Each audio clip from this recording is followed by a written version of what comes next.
Well, my friends, it is time to grab your coffee and get ready to live inspired together. My name is John O'Leary, and earlier this week had the opportunity of sharing with several of the groups that I had the privilege and honor of speaking to the story of my mother, the story of this woman who freed me from the kitchen table, freed me from the chains that binded me to who I was not, to who I thought I could no longer become. She rolled me into the living room.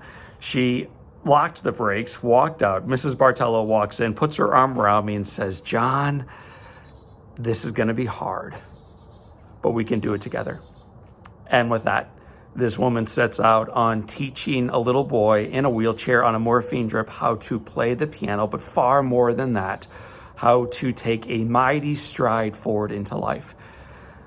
My mother's who made that call that brought Mrs. Bartello into our house. My mother is the reason why I'm able to play the piano. My mother is the woman who guided me into life, raised me for the first 9 years, loved me that first day when I was in hospital, struggling for my life, was with me every single moment, every single step along the way for the 5.5 months in hospital, and then guided me forward into the possibility of my life afterwards. She's the one that is with my dad right now as he endures his 33rd year of Parkinson's disease. She's a hero. She's remarkable. She's someone that I've looked up to. And I'm not sure I've ever told her in those words. So this week, and some of you saw me do it live, Crown Counsel looking at you right now, I actually wrote her a love letter. And over the weekend, hand delivered it with a milkshake. Gave her the milkshake first, shared a conversation with her, and then handed her this envelope with the name Mom on it. I watched as she read it, and I saw something that seldom happens with my mom. She wept. She wept tears of joy. She hugged me tight afterwards and says, "You have no idea how meaningful it is to know how my life, how my love, how my words, how my actions have impacted your life, John. You'll never know how meaningful this letter is."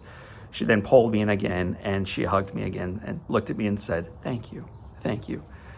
So what's the activity going forward this week? Well, my invitation for you right now is not only to feel the buzz of individuals who've inspired you, but to acknowledge them by writing them a love letter and then take it the next step. Don't just write it, share it.